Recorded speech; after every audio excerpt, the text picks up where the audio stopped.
How to change date and time in iPhone. So let's start the video. First of all, open settings. In settings, scroll down and here you can see the option general. Now click on general. After clicking on general, then scroll down and click on date and time. And if you turn on date and time automatically, then turn off date and time automatically.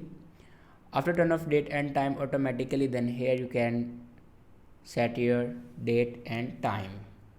Now here you can set your date like that, and here you can set your time manually.